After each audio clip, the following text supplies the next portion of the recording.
En feuilletant un livre sur la guerre de 100 ans, Fred découvre qu'il avait un ancêtre dans la chevalerie. 1346, naissance de Godefroy le Désiré. Devenir chevalier est une idée qui lui trottait déjà dans la tête, mais cette fois, c'est l'occasion.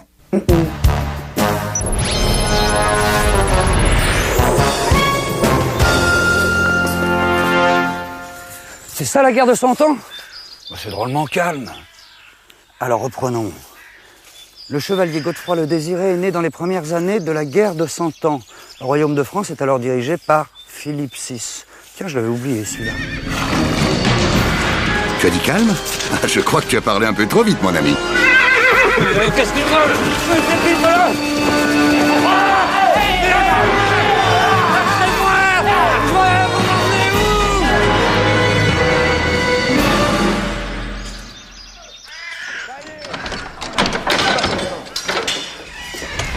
Les filles, rendez sur vos terres. Et voilà, ça commence bien. Que fais-tu embêter, Herville Félon? Tu ne serais pas à la solde de Langlois par hasard? Pas du tout, messire. Je voudrais devenir chevalier et on m'a dit que c'était une bonne école ici. Tu as raison. En Montcastel, nous formons les meilleurs chevaliers du royaume pour bouter les Anglois hors de France. Ah bon, parce que vous êtes en guerre, hein? Non mais il va pas bien ou quoi, là? Voilà près de 9 ans que le roi d'Angleterre prétend la couronne de France. Depuis que les 3 fils de Philippe le Bel sont morts. Louis X, Philippe V et Charles IV. Sans héritier et que la couronne est passée à Philippe de Valois, neveu de Philippe le Bel, par son père Charles de Valois, petit-fils de Philippe III. Non. Si. Et Édouard III, petit-fils de Philippe le Bel, après avoir reconnu son cousin, prétend que ce n'est qu'un usurpateur. Hein? Qui? Le cousin. Il réclame la couronne pour lui-même. Le cousin? Non! Édouard III. Oh, c'est terrible, hein? Mais pourquoi je te raconte tout ça, moi? Je sais pas. Ah si, je vous ai demandé de devenir chevalier. Ça tombe bien. On en a grand besoin. Ça a l'air drôlement compliqué, vos histoires de famille. Et encore, je ne suis pas remonté à Aliénor d'Aquitaine. Quelle histoire! Et j'ai l'impression que ça va durer, hein? Bon, laissez-moi éclaircir tout ça. C'est pas très compliqué. Pour comprendre les raisons de la guerre de 100 ans, il faut remonter en 1328. Cette année-là, le roi de France, Charles IV, décède sans avoir d'héritier direct pour lui succéder. 2 cousins prétendent alors à la couronne. À gauche, Philippe VI de Valois, à droite, Édouard III. Mais Édouard III est déjà roi d'Angleterre. Les conseillers royaux choisissent donc de couronner Philippe VI de Valois. Et la lutte entre les 2 hommes ne s'arrête pas là. Car Édouard III, roi d'Angleterre, a déjà un pied en France. En effet, il est aussi duc de Guyenne, ou d'Aquitaine si vous préférez. Après de nombreuses querelles de pouvoir, Édouard III revendique la couronne de France et envahit le pays. Ainsi commence en 1337 la guerre de 100 ans.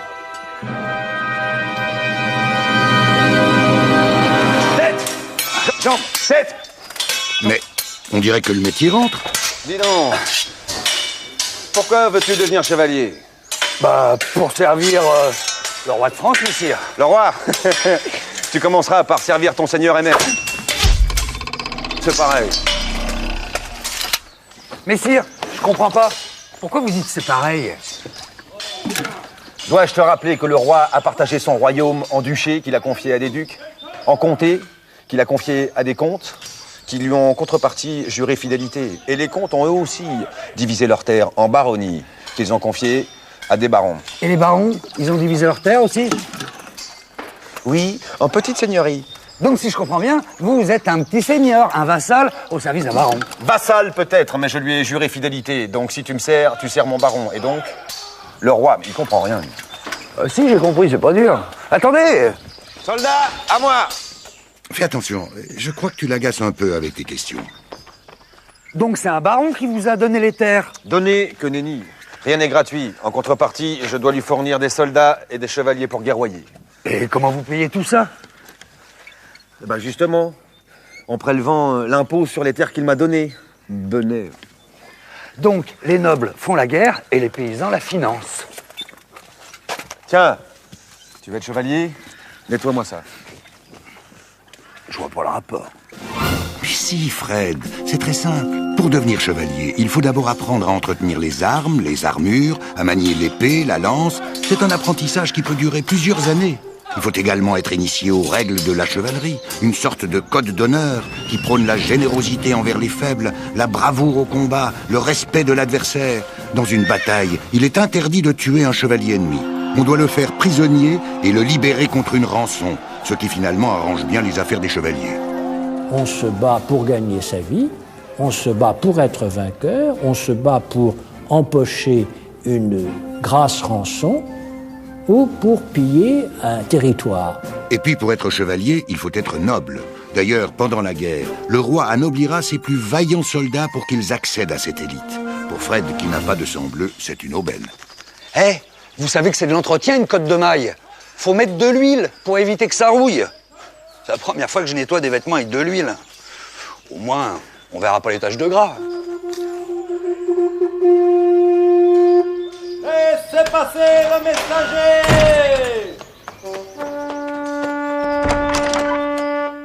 Tiens, là, le facteur, je comprends pas. C'est dimanche.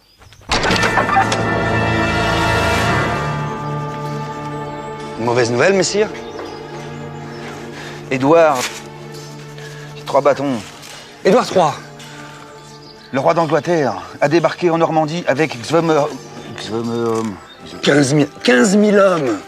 Ils pillent tout, ils brûlent tout sur leur panache. Passage. Le roi de France appelle tous les chevaliers à se rassembler à Saint-Denis. C'est près de Paris. Mais alors c'est la guerre? Oui, c'est la guerre. On va bouter du godon. Du godon? On va bouter les Anglais. On va bouter les Anglais. On va bouter. Robert, à table! Oh, mamie, j'ai tant de choses à vous dire. Ah, j'arrive. Ça va pas fort, hein? Je crois que c'est le début de la bataille de Crécy. Bon, et puis pour tout ça, j'ai une idée.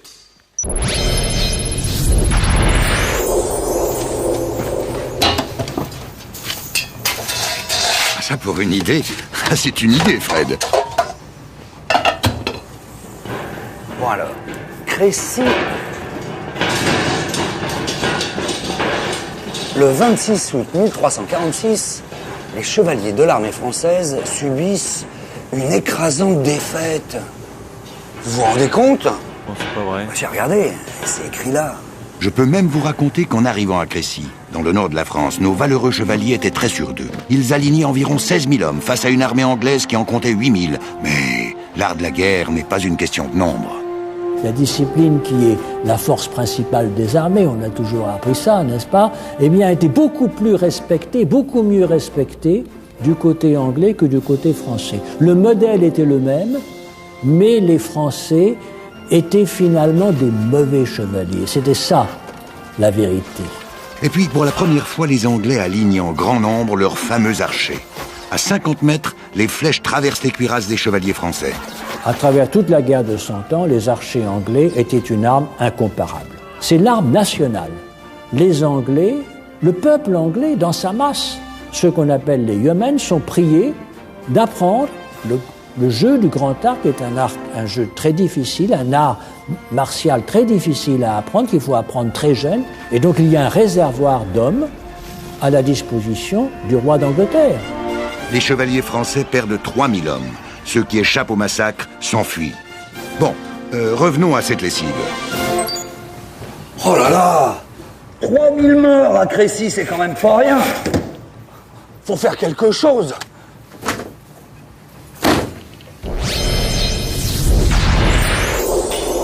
Il va être content! Regardez, messire, c'est tout propre, lavé et repassé! Ça sent bon. Mais je voulais vous dire, je crois que c'est pas prudent de partir à Crécy. Enfin, à la guerre. Oh là, tout beau, jolie damoiseau. C'est mon devoir de chevalier. La guerre est une question d'honneur. Et j'ai tant de cœur à combattre l'anglois que j'en oublierais presque le boire et le mangeoire. C'est joli, ça. Robert, on dîne! J'arrive, mamie. Et toi, prépare bien mon cheval. Car le cheval, comme chacun sait, est la part la plus importante du chevalier. C'est marrant. On dirait du Giraudoux.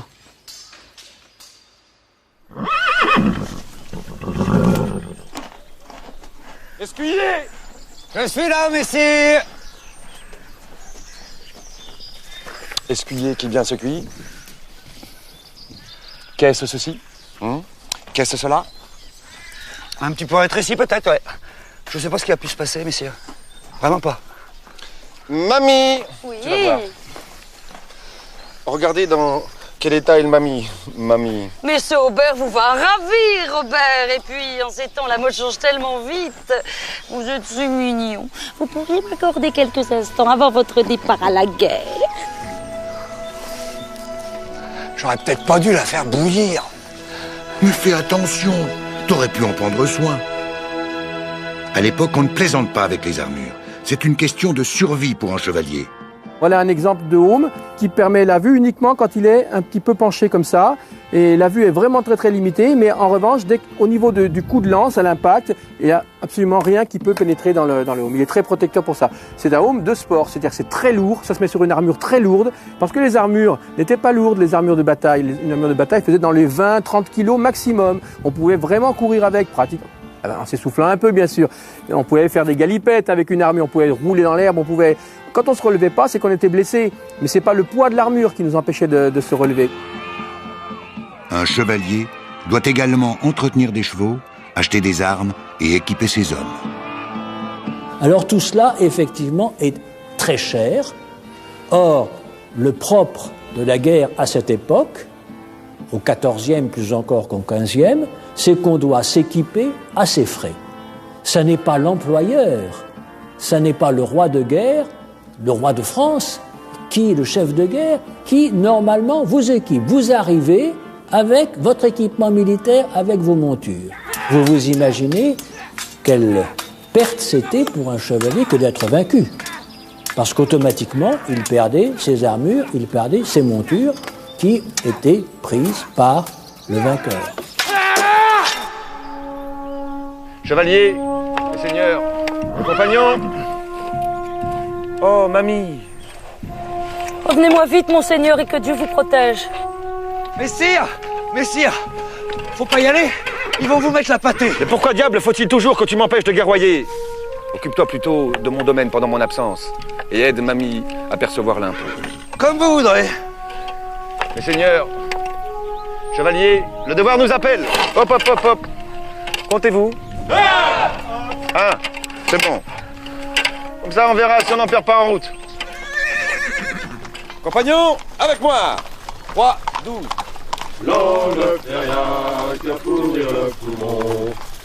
Faut avoir le moral pour partir à la guerre. C'est une véritable expédition. Imaginez, à cette époque, il faut une vingtaine de jours pour traverser la France à cheval.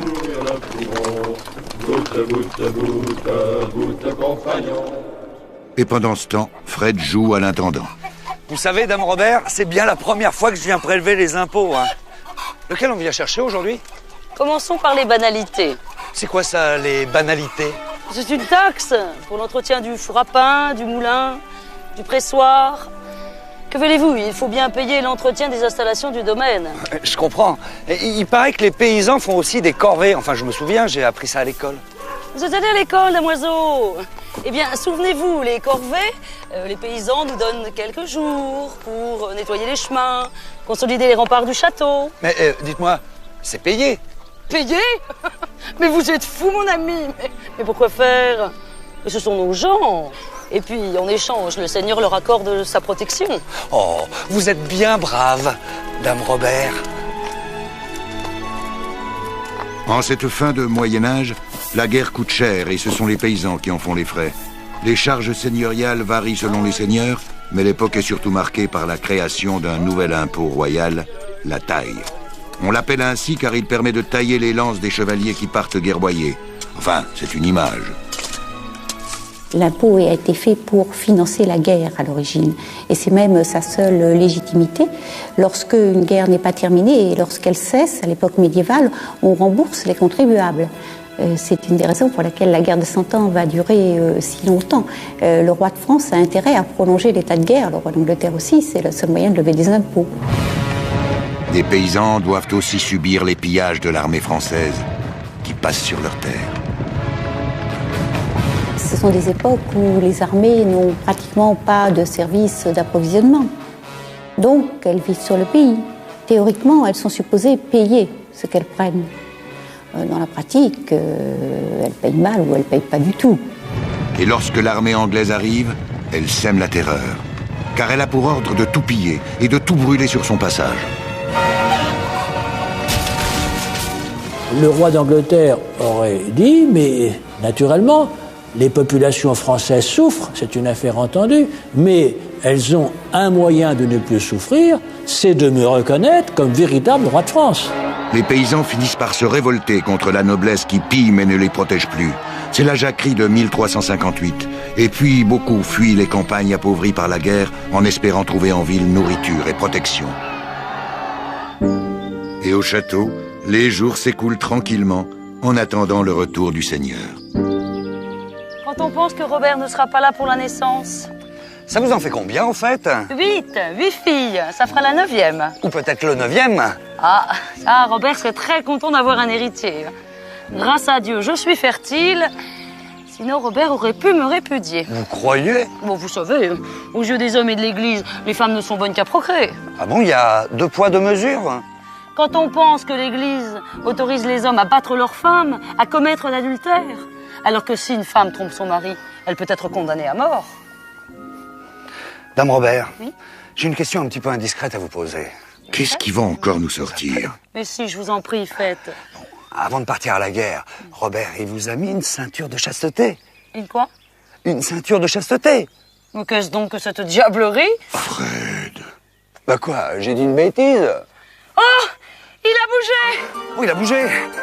Évidemment, c'est une bêtise. Enfin, c'est une légende. Tous les historiens te diront que la ceinture de chasteté n'a jamais existé au Moyen-Âge. Toujours est-il qu'à cette époque, la condition des femmes est dictée par les hommes, en particulier par les hommes d'église qui détiennent le savoir et l'écriture et diffusent l'idée que la femme est responsable de tous les péchés. Toutefois, la guerre de 100 ans permet à certaines femmes d'échapper à la tutelle masculine. L'absence des hommes qui sont partis à la guerre a les mêmes résultats exactement que pour les femmes de l'époque de la guerre de 1914. Les femmes ont été amenées à prendre en charge les maisons, à administrer des terres et des seigneuries. Et donc l'autonomie féminine a plutôt progressé, en tout cas dans certains cas. De là à parler d'une réelle émancipation, n'exagérons rien.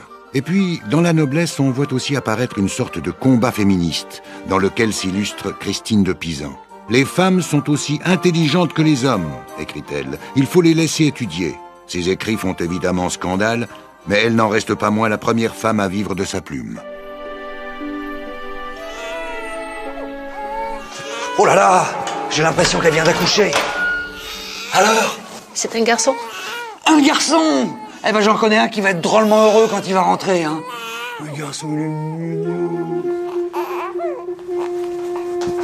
Le Seigneur est de retour!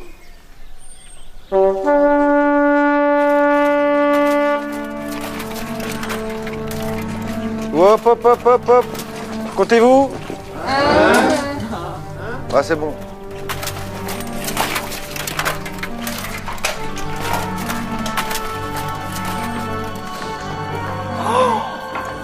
Ben vous êtes dans un état. T'avais raison, ils nous ont mis la plastrée, hein. La pâtée. J'ai dû fuir. Moi, un chevalier. Même le roi a dû fuir. Oh. Ils nous ont déshonorés.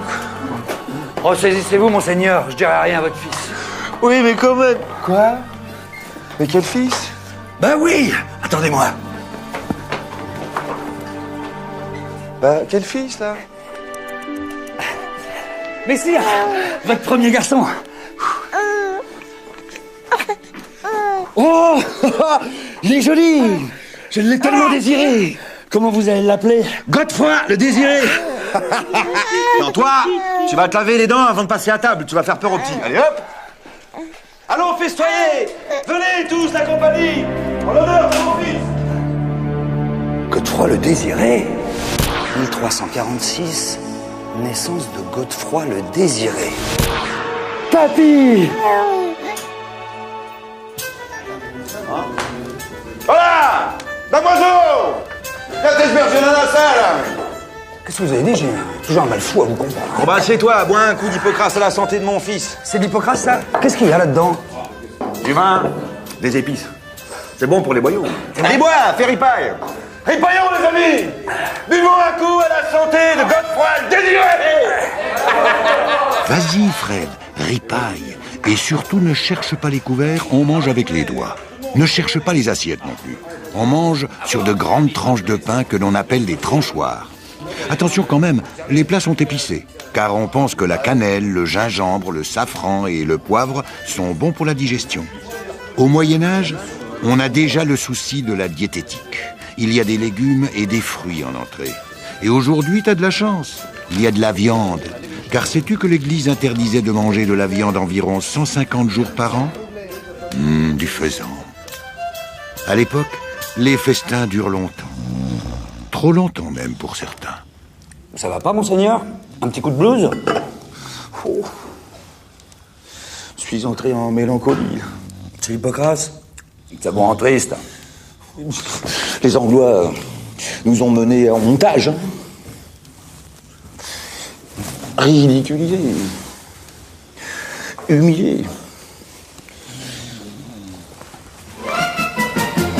Dis donc, comment as-tu vent de la Maltourne, là? Je vais vendre rien, moi, mais je voudrais quand même vous prévenir, des fêtes, vous allez en connaître d'autres, hein.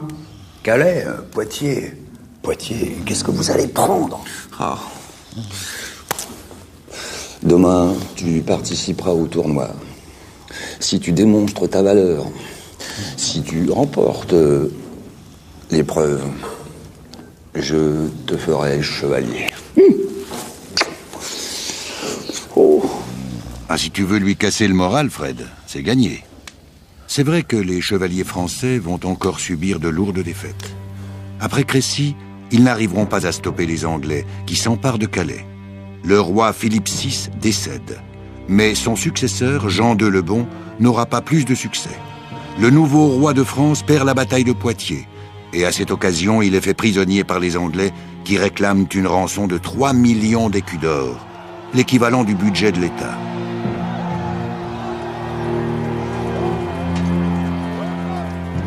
Pour sa libération, Jean II le Bon fait frapper une nouvelle monnaie, qu'il appelle le franc, car elle va l'affranchir.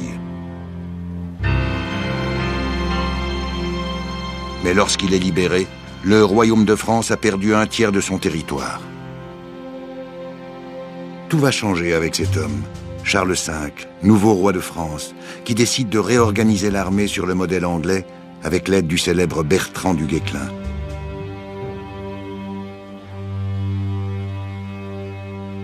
Et puis Charles V mène une grande politique de fortification des villes, et en particulier de Paris.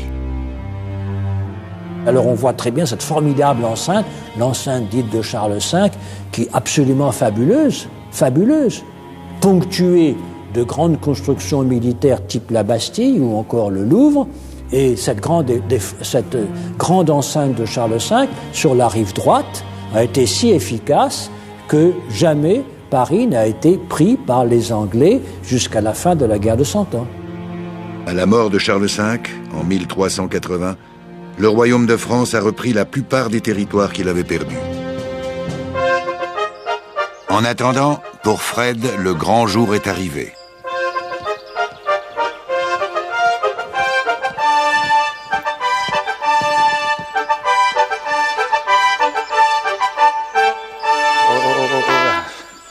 Ça va aller les trompettes, les jeunes. Escuyer qui bien se cuit, gentil damoiseau, je vous rappelle que cette joute est courtoise. Celui qui remportera ce tournoi sera adoubé et roulé bolide. J'ai pas compris. Vous avez dit adoubé? Fait chevalier. Mais sire, il a l'air méchant. Bon, va te mettre en place et heurte bataille. Messieurs,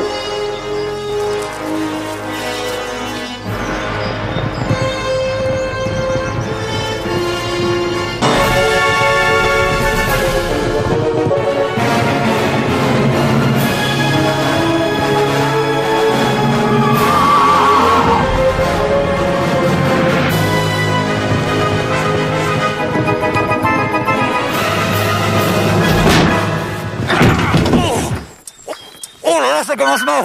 lève-toi et bats-toi vaillamment. Mais c'est vraiment pour lui faire plaisir.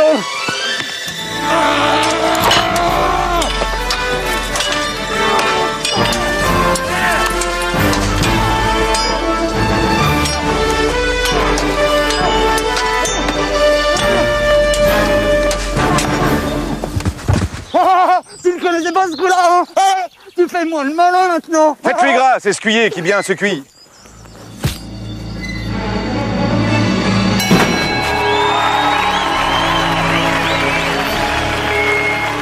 Vous avez bien mérité de beau-père.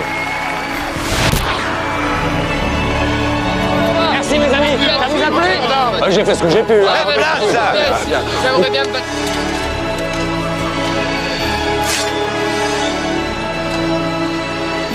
Au nom de Dieu, de Saint-Michel et de Saint-Georges, je te fais chevalier et te remets l'épée. Sire, cette épée à deux tranchants, de l'un, je défendrai ma foi, de l'autre, je défendrai mon roi. Mon joie! Mon joie! Les filles, regardez ce que j'ai trouvé. Qu'est-ce que cette diablerie? Ah non, messieurs, n'appuyez pas. Laissez-moi tranquille. Non. Oh non.